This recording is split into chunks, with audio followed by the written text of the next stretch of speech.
같이 우리 한 목소리로 봉독하겠습니다. 시작.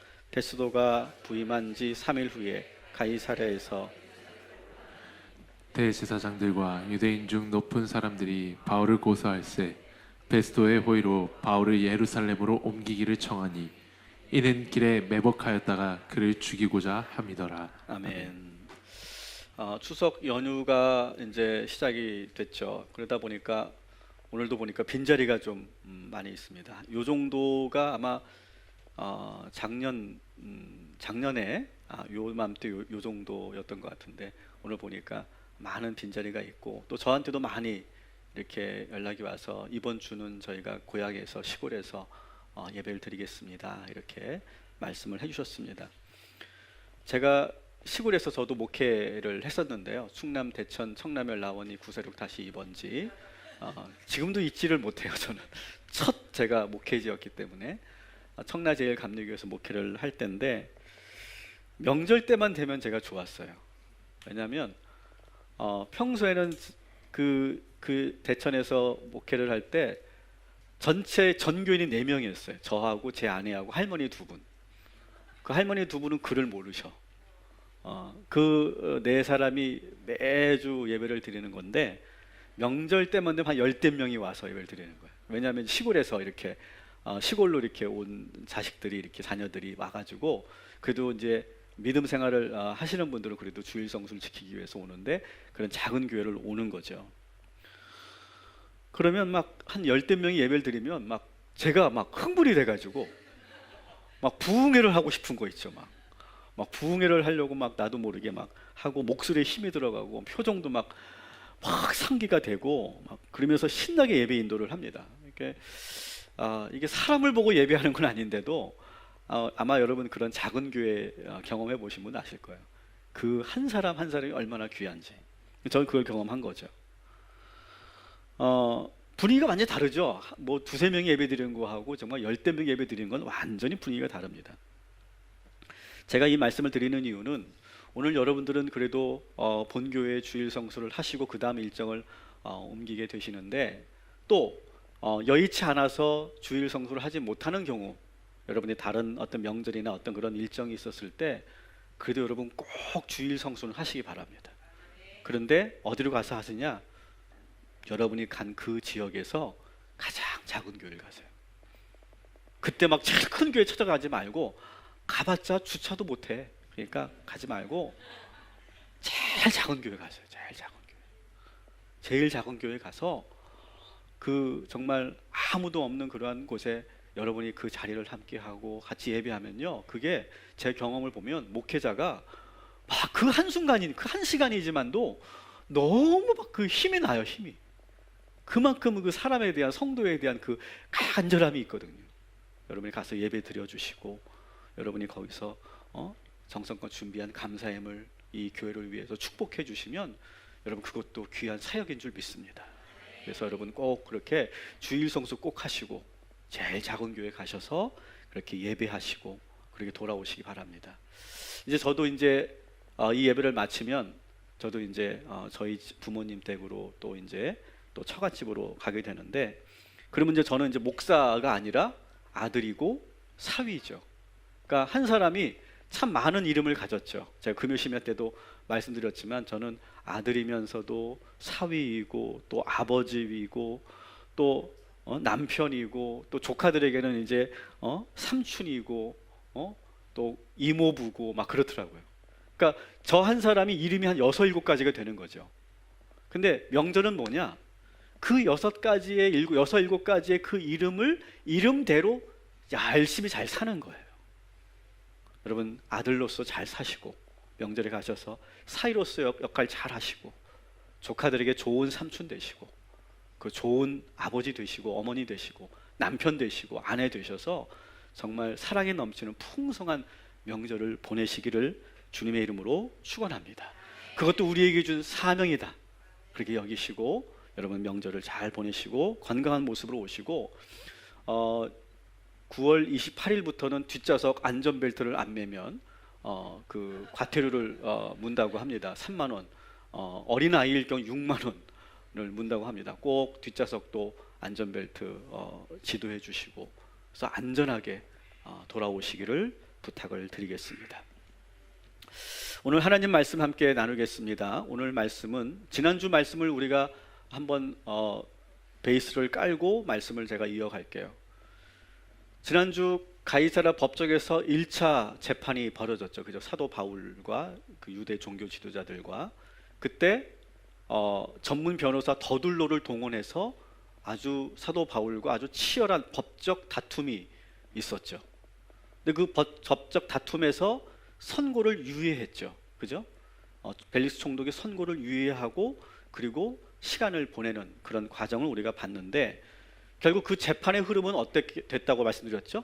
바울에게 유리한 흐름으로 그 재판이 이루어졌다. 그러면서 제가 지난주에 여러분들이 그런 말씀을 드렸습니다. 한번 옆 사람과 이렇게 한번 인사합시다. 잘 흘러가고 있습니다. 여러분, 이걸 믿으셔야 돼요. 성도들은요, 이걸 믿어야 돼요.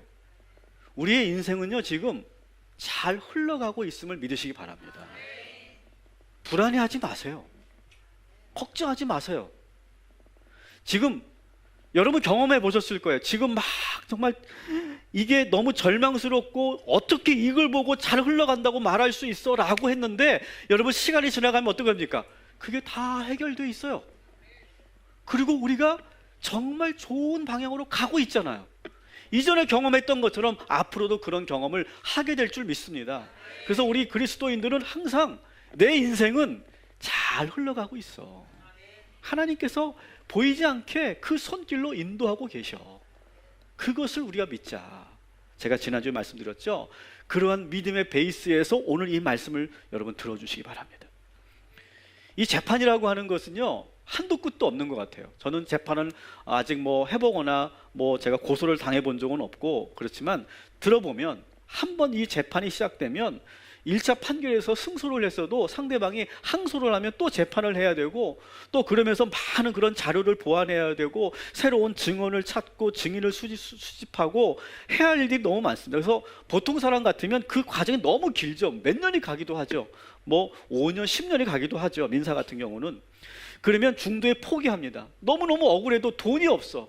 그리고 너무 시간이 뺏기니까 생업을 할 수가 없으니까 결국 그 재판을 억울해도 포기하게 되는 경우가 참 많이 있죠. 근데 오늘 이 사도 바울의 재판도 상당히 길게 진행되고 있다라고 하는 걸 우리가 알 수 있어요. 벨릭스 총독이 선고를 유예하고 2차 재판이 곧 열려야 되는데 곧 열릴 줄 알았는데 2차 재판이 열리지가 않았어요. 그래서 24장 27절에 같이 보면 읽어볼게요. 시작.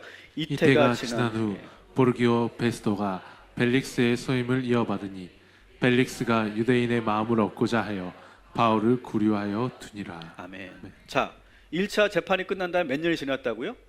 2년이 지났어요. 2년 동안 아무런 재판도 벨릭스 총독은 열지 않았어요.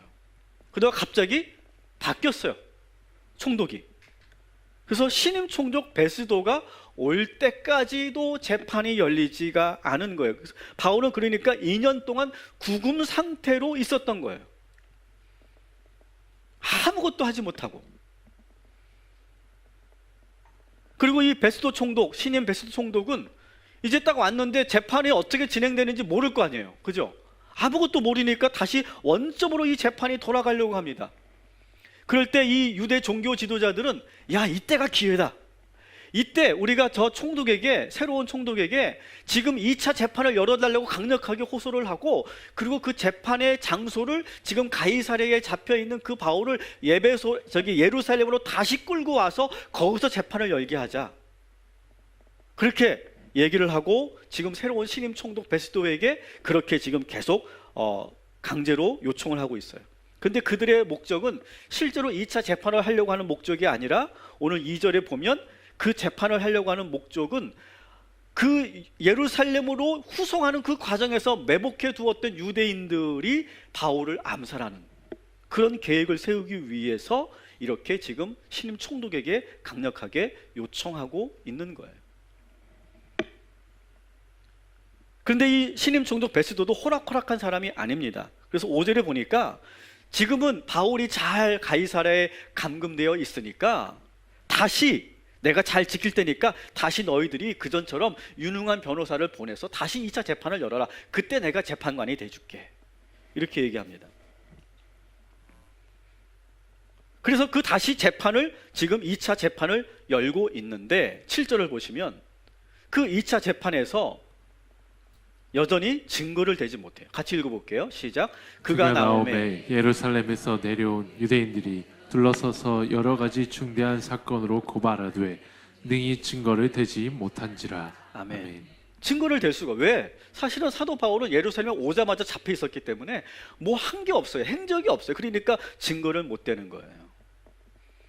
문제는 그 재판을 하면서 사도 바울은 또 자기가 했던 말을 또 하는 거예요. 원점으로 돌아갔으니까. 저는 이때 이 사도 바울의 마음이 어떨까를 생각해 봐요. 2년이라는 세월이 허무하게 흘렀어요. 재판은 원점으로 돌아갔고 베스도 총독은 전혀 지금 전후 사정을 모르고 있고 신임 총독이기 때문에 저 종교 지도자들과 잘 지내야 되기 때문에 저들의 눈치를 보고 있고 그러기 때문에 이게 상황이 지금 잘 가다가 조금은 불리한 상황으로 바뀌고 계속 공회전하고 원점으로 돌아가 있는 상태. 시간이 지났는데 아무것도 진척이 없는 상태예요. 여러분, 사람이 언제 지칠까요? 사람이 지칠 때는 언제냐면 똑같은 일을 계속 반복할 때. 내가 열심히 하고 있다고 어느 순간 그런 생각이 들어요. 이제 우리 여자분들이 이제 시댁에서 이제 주무실 거지. 시댁에 가서 전을 붙이다가 열심히 붙이다가 갑자기 그 생각이 들어오잖아. 내가 언제까지 이 짓거리를 해야 되지? 그러는 순간 어떻게 됩니까? 짜증이 팍 올라오면서 저 소파에 두루 누워서 TV 보고 있는 남편이 꼴로 보기 싫어지고, 어느 집 얘기하는 것 같은데, 그러면서 얼굴이 막 찡그러지고, 그러면서 이렇게, 그렇다고 부모님이 계시니까 표현도 못하는 그런 상황이 되지 않습니까? 그러니까 우리가 뭔가를 열심히 하다가도 그런 생각이 딱 들어오면 그 순간부터 우리는 달라져요. 여러분, 여자분들이 설거지 하다가도 내가 언제까지 이렇게 내가 진짜 지지공상하면서 막 그렇게 생각이 들어오면 어떻게 됩니까? 순간 이 닦던 그릇을 확 그냥 내던지고 싶잖아요. 그러니까 이렇게 자꾸 우리의 일상이 돌고 공회전만 하고 아무 결과도 없고, 그리고 그냥 이제 끝나버릴 것 같고, 상황은 점점점 안 좋아질 것 같고, 나는 정말 손해보는 것 같고 희생하는 것만 같은 그런 느낌이 들 때, 이럴 때 왜 나는 언제까지 이렇게 살아야 되지? 라고 생각이 들 때, 그때 우리는 너무 힘들어지는 거예요. 그러니까 사실 일이 힘든 게 아니라 그 생각이 들어오는 순간 힘들어지는 거죠.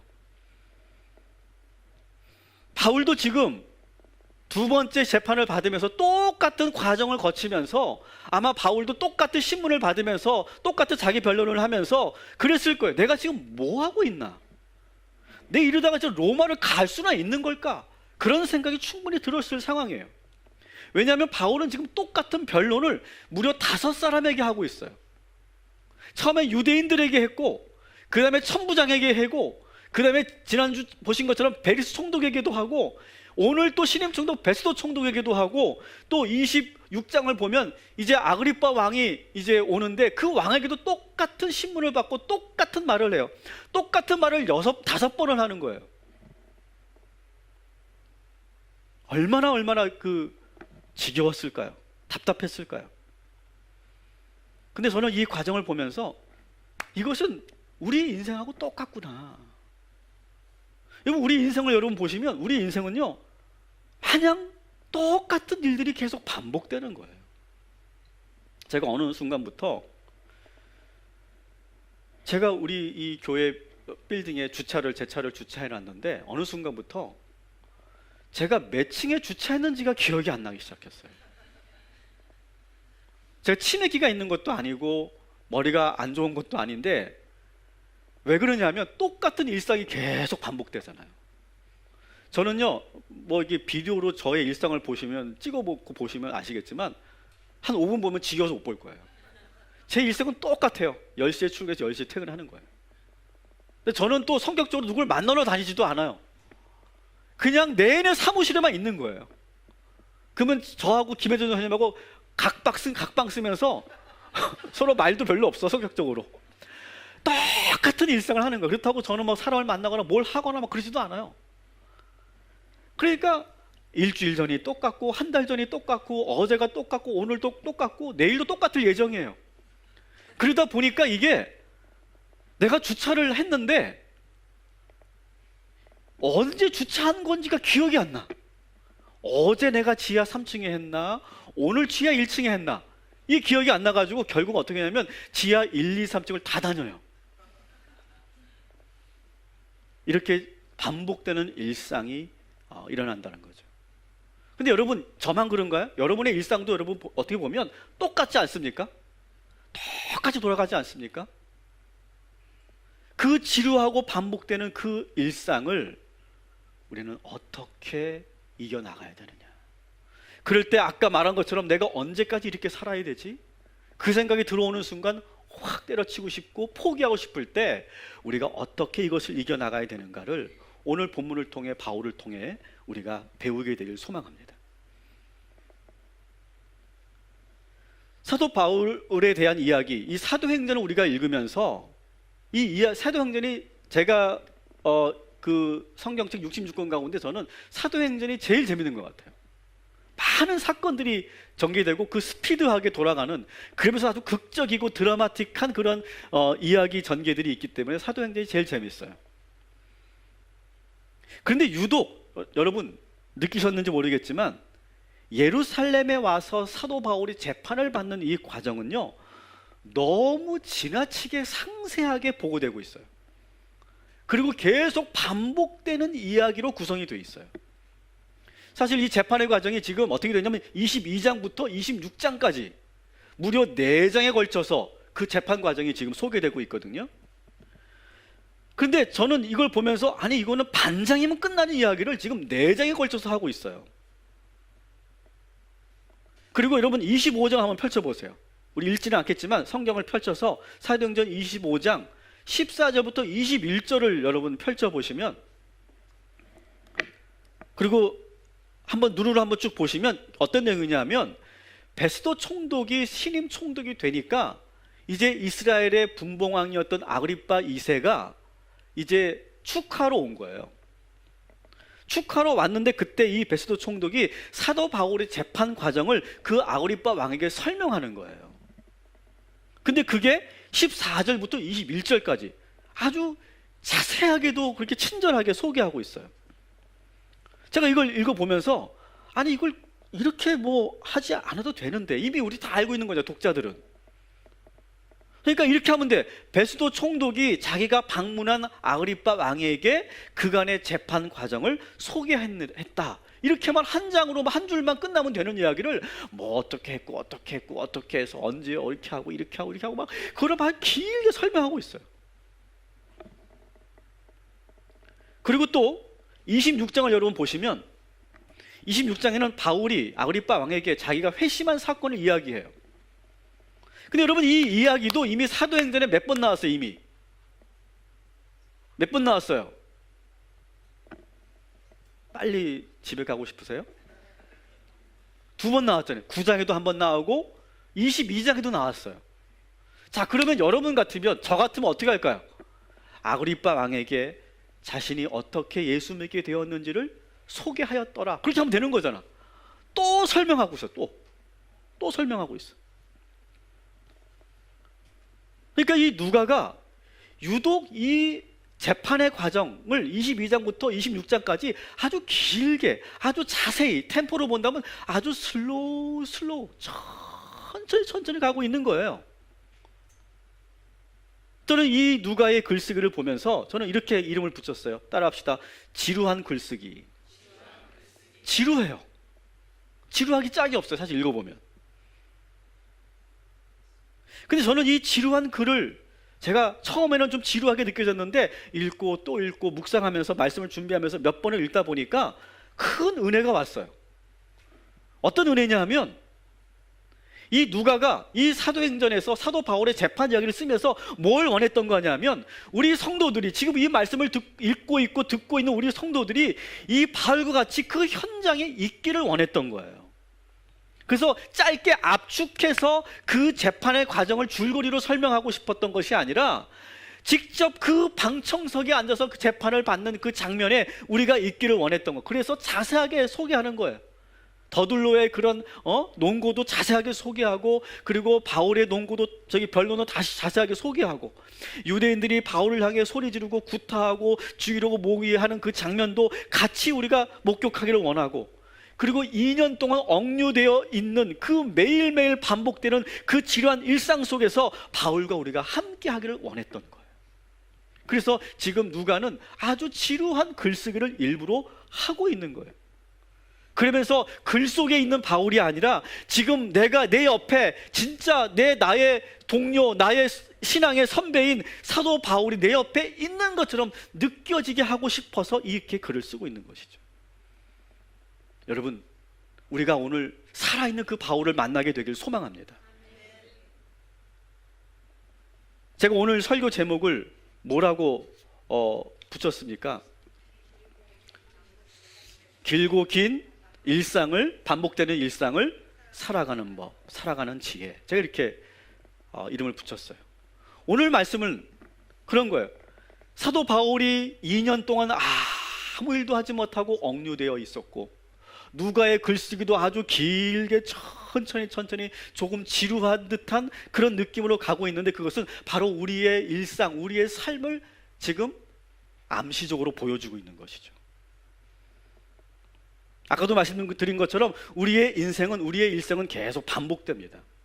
어제와 오늘이 크게 다르지 않습니다. 내일도 크게 다르지 않을 겁니다. 그때 우리가 해야 될 일은 무엇인가?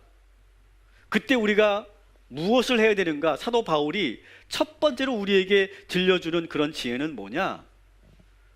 내가 똑같은 일을 반복할 때 그때 이 생각, 아까 말한 그 생각 들어오지 않도록 하는 거예요. 내가 언제까지 이런 일을 해야 되지? 언제까지 내가 이러한 삶을 살아야 되지? 라고 들어오는 그 생각을 여러분 막아내시기 바랍니다. 생각해 보세요. 여러분 그 생각을 해가지고 긍정적으로 바뀐 적 있어요? 생각해 보세요 한번. 내가 언제까지 이렇게 살아야 돼? 라고 생각하고 그다음부터 내가 열심히 살게 됐다, 그런 경험이 있어요? 그렇지 않아요. 내가 언제까지 이런 모양으로 살아야 돼? 라고 말하는 순간 우리는 의욕도 떨어지고 자신감도 잃어버리고 지금 내가 하고 있는 일에 대해서 기쁨도 사라지는 거예요. 근데 그때 어떻게 되느냐? 그런 생각이 들어오지 않도록 현재 나에게 맡겨진 일에 몰입하는 거예요. 집중하는 거예요. 여러분, 이왕 여러분이 가시면 전 부칠 거잖아. 전 부칠 때 나 이거 언제까지 이렇게 했다. 여러분 그렇게 하면서 부치면 전도 맛도 없고 전이 막 찢어져. 맛대잖아. 경험해본 거야. 그런데 이왕 하는 거 예쁘게 한번 붙여봐야지. 송편도 내가 예쁘게 한번 만들어 봐야지. 그래서 막 몰입하는 거 있죠. 쫙 몰입하는 거예요. 그러면 금방 한 소쿠리가 되는 거죠. 근데 막 언제까지 내가 이렇게 하는 거 그러면 10개 붙이다가 갑자기 짜증나고 허리 아프고 막 머리 아프고 막 그러는 거예요. 여러분 우리가 부른 찬양에 그런 찬양이 가사가 있잖아요. 메마른 땅을 종일 걸어가도 나 피곤치 않다.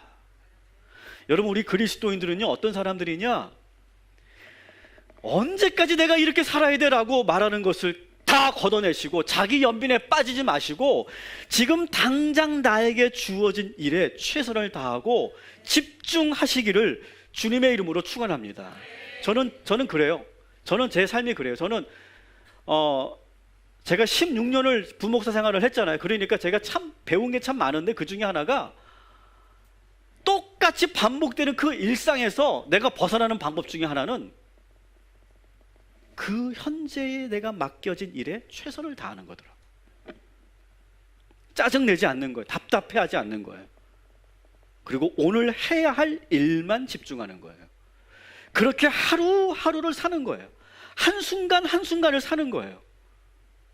여러분 절대로 그런 부정적인 생각을 떨쳐내시고, 저는 그 생각은요 사탄이 준 생각이라고 생각해요. 예수 보혈의 피로 그 생각을 떨쳐내시기를 주님의 이름으로 축원합니다. 두 번째는 뭐냐?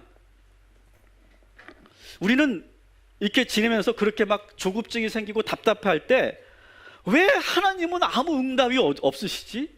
내가 이렇게 기다리는데, 내가 지금 얼마나 많이 기다렸는데 왜 나에게 이런 일이 일어나지 않지? 라고 막 우리가 막 그 기다리면서 답답해할 때가 있죠. 지루할 때가 있죠. 제가 16년을 부목사 생활을 하면서 제가 쭉 보니까 10년째 될 때 그때 그 상황이 왔어요. 딱 10년이 되고 제가 나이가 한 42살이 되니까 그때 그런 생각이 들더라고요. 왜 하나님은 나에게 새로운 기회를 주시지 않을까? 나도 이제 담임 목회를 하고 싶은데 왜 나에게 그런 기회가 없을까?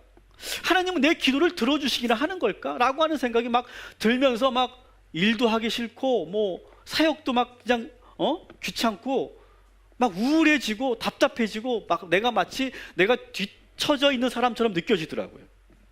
그런데 그때 저에게 너무 귀한 말씀을 주셨어요. 베드로후서 3장 8절부터 9절 말씀, 우리 한번 같이 읽어보겠습니다. 시작.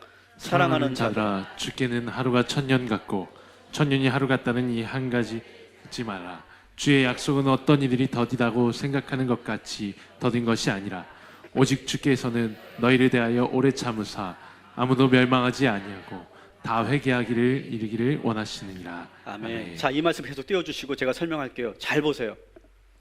저는 이 말씀이 정말 놀라웠는데요.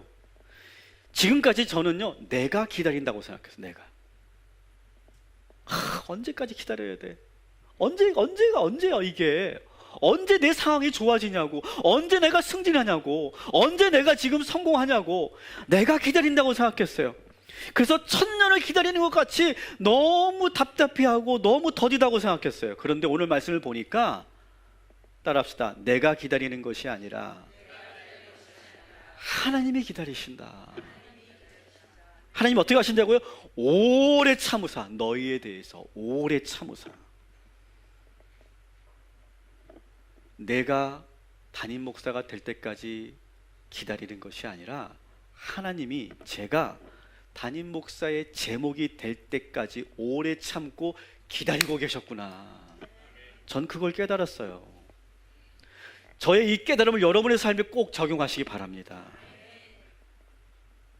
담임 목사가 되기 위한 제목이 무엇일까? 그 다음부터 제가 이 말씀을 붙잡고 나서 담임 목사가 되기 위한 제목이 뭘까? 그걸 제가 이렇게 고민하면서 찾아봤어요. 그랬더니 그 중에 하나가 쉽게 넘어지지 않는 거예요.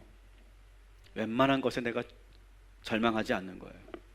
아까 말한 것 같은 그런 똑같은 그 지루한 반복된 일상을 잘 넘어가는 거예요. 그리고 설사 넘어졌어도 곧바로 다시 일어날 수 있는 그런 단단함, 이런 것을 준비해야 내가 하나님이 원하시는 종이 되겠구나. 제가 이것을 깨달은 그 이후부터는 더 이상 저는 기다리지 않았어요. 기다리지 않고 오히려 더 열심히 했어요.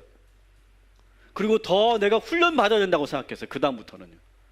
그래서 내가 지금 부목사인 것은 아직 내가 준비가 되지 않아서 하나님이 나를 기다려 주시는 것이다. 그렇게 믿었어요. 생각을 바꾼 거예요. 그랬더니 어느 날 정말 제가 담임 목회하기 얼마 전에 어느 날 담임 목사님이 저를 불렀어요. 그리고 저에게 이런 말씀하셨어요. 김 목사, 이제 당신은 때가 된 것 같아. 이제 당신의 목회를 해야 될 때가 된 것 같아. 내가 기도해 보니까. 그래서 저는 아닙니다 목사님, 저는 아직 멀었습니다. 그랬더니 아니야, 이제 당신은 어디에서나 목회할 수 있어. 내가 사람 보는 눈이 있거든. 이제 당신은 당신 목회를 해야 될 때가 왔어. 하나님은 우리 목사님을 통해서 저에게 그렇게 말씀하신 거예요. 내가 지금까지 너를 기다렸다. 16년을 기다렸다. 이제 때가 된 것 같다. 여러분 다시 한번 따라합시다. 내가 기다리는 것이 아니라 하나님이 기다리신다. 여러분, 우리가 하나님께 무언가를 구하죠. 하나님, 저에게 이런 꿈이 있어요. 저에게 이런 계획이 있어요. 제가 이런 걸 하고 싶어요. 내가 이런 것을 이룰 수 있도록 도와주세요. 라고 할 때 여러분, 그 꿈을 이야기한 다음에 뭘 해야 되냐면 그 꿈을 이룰 수 있도록 여러분이 노력해야 돼요. 그리고 그 꿈을 감당할 수 있는 실력과 능력을 갖추고 있어야 되는 거예요. 그리고 여러분, 그 자리에 오르려면요, 많은 과정과 많은 경험을 겪어야 되는 거예요. 그런 거 없이 그 자리에 딱 올라가면 그것은 재앙이에요, 재앙. 하나님, 내가 대기업의 사장이 되게 해주세요라고 했는데 내가 준비가 안 되고 사장이 되면요, 그 사람은 얼마 가지도 못하고요, 그 회사와 그 직원들은 그 사람 때문에 큰 재앙을 얻게 되는 거예요. 그래서 이런 거예요. 하나님, 제가 이런 꿈이 있습니다. 제가 이런 계획이 있습니다. 하나님 도와주세요라고 할 때, 그래, 너의 꿈이 이거구나, 내가 기다릴게, 이렇게 말씀하신다. 내가 기다릴게. 내가 보기에 너의 때가 되었을 때, 내가 이제 준비가 되어졌다고 느껴졌을 때, 그때 내가 너에게 함께 할게. 내가 그때까지 기다릴게. 바울은요, 지금 로마는 언제 가는 거야? 이렇게 2년 동안 이렇게 허송세월하고 있고 내가 이렇게 썩고 있는데 이 로마는 어떻게 하는 거야? 막 그렇게 원망하지 않았다는 거예요. 바울은 알았어요. 이 비밀을 알았던 거예요. 초조해하지 않아요. 결국 다 때가 되면 하나님께서 로마로 나를 인도하실 거야. 아직 때가 되지 않았고 상황이 안 된 거야 라고 생각하면서 하나님이 오히려 기다리고 계심을 믿고, 그 기간 동안에 그 때가 올 때까지 최선을 다하는 것, 그것이 우리 성도들이 해야 할 일인 줄 믿으시기 바랍니다. 언제까지 기다리냐고 그렇게 생각하지 마시고 다시 따라합니다. 이것만큼은 잊지 마세요. 내가 기다리는 것이 아니라 하나님이 기다리신다. 여러분, 이 말씀을 붙잡으시기를 주님의 이름으로 축원합니다. 그리고 세 번째 지혜는요, 이 사도행전을 보면 22장부터 26장까지 그렇게 지루하게 그렇게 이야기가 진행이 되다가 이제 로마행 배를 타고 나서부터는 아주 또 스피드하게 이야기가 진행이 되거든요. 이걸 보면 뭘 알 수 있느냐, 이런 거예요. 똑같은 일상이 아주 오랫동안 지속됩니다. 이게 몇 년이 가는지 몰라. 각자 여러분의 삶의 자리에서 다 다를 텐데 똑같은 일상이 계속 진행되는데 어느 순간 갑자기 우리에게 다가올 때가 있어요. 새로움이. 베드로 후서 3장 10절 말씀, 우리가 아까 읽었던 말씀의 바로 그 다음 절인데요, 같이 읽어볼게요. 시작.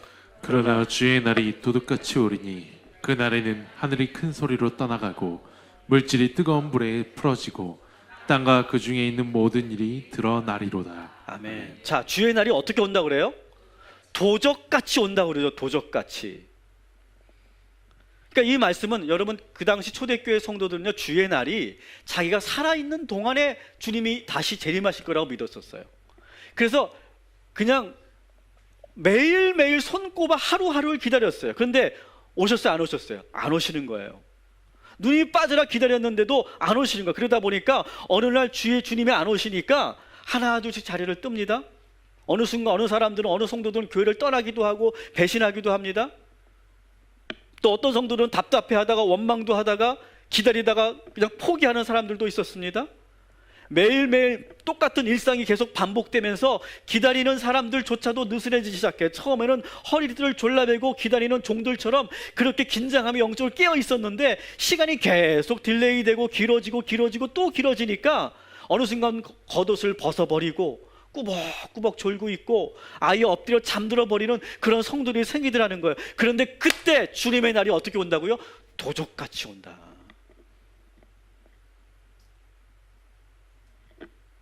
저는 이 말씀과 연결해서 제가 최근에 들었던 아주 감동적인 이야기를 하나 여러분에게 전해드리고 오늘 말씀을 마칠 거예요.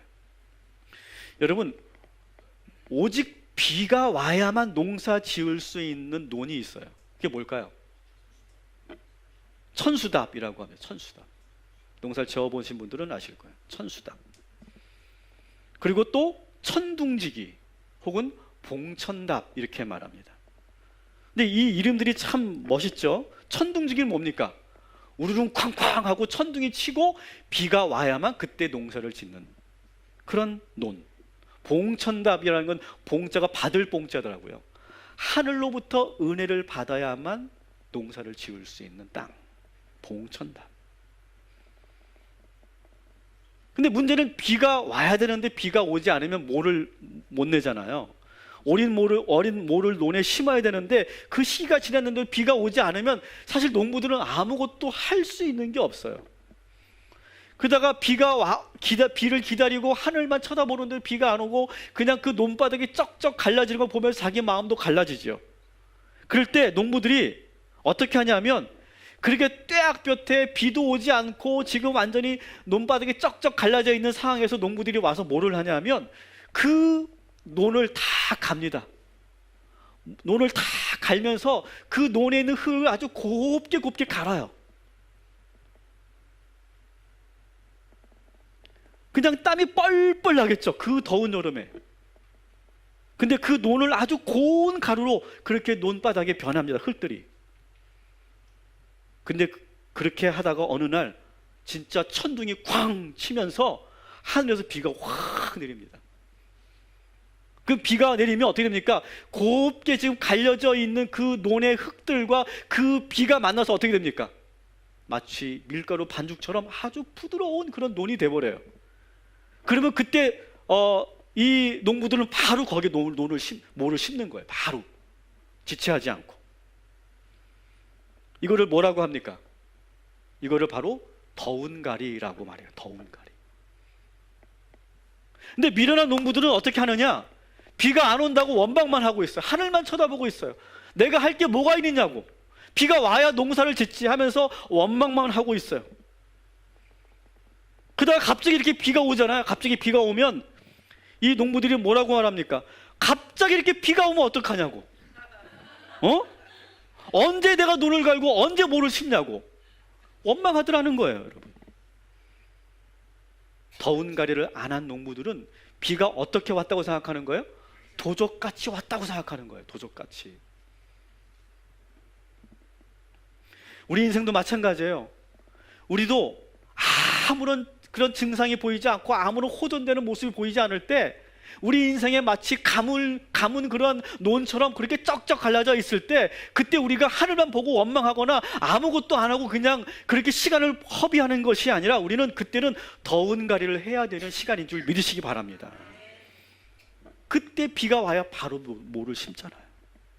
근데 어리석은 사람들은 그 재앙이 찾아오면 도적같이 왔다고 생각한단 말이에요. 억울하다고 자기는. 왜 나에게 이렇게 불행한 일만 찾아오냐고 그렇게 원망하고 한탄만 하더라는 거예요, 여러분. 절대로 재앙은 도적같이 오지 않아요. 준비된 자에게는 기회로 찾아오는 줄 믿습니다. 사도 바울은 지금 감금된 상태에서 그냥 하루하루를 보내고 2년을 그렇게 허비한 것이 아니에요. 아주 바쁘게 살았어요.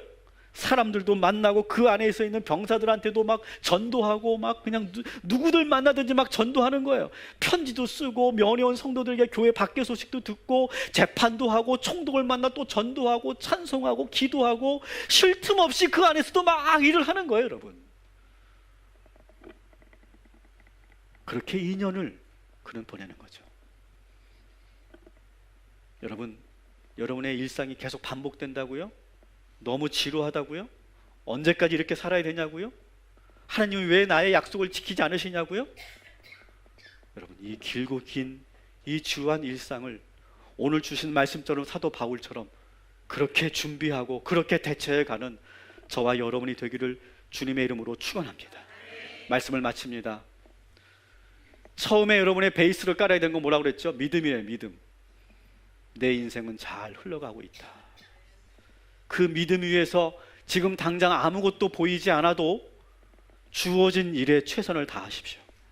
지금 내가 해야 될 일이 운전이라면 운전에 집중하시고, 지금 내가 해야 될 일이 빨래라면 빨래에 집중하시고, 지금 내가 해야 될 일이 내가 청소라면 청소에 집중하시고, 아무리 단순하고 아무리 보잘것 없는 일이라도 내가 그 일에 충실하면서 그 하루를 사는 거예요. 그러면서 내가 기다리는 것이 아니라 하나님께서 나를 기다리고 계신다는 걸 기억하세요. 그리고 우리가 더운 가리를 하는 거예요. 그때 반드시 하늘에서 비가 내리고 놀라운 하나님의 기회와 축복을 우리가 내 것으로 만들게 될 줄 믿습니다.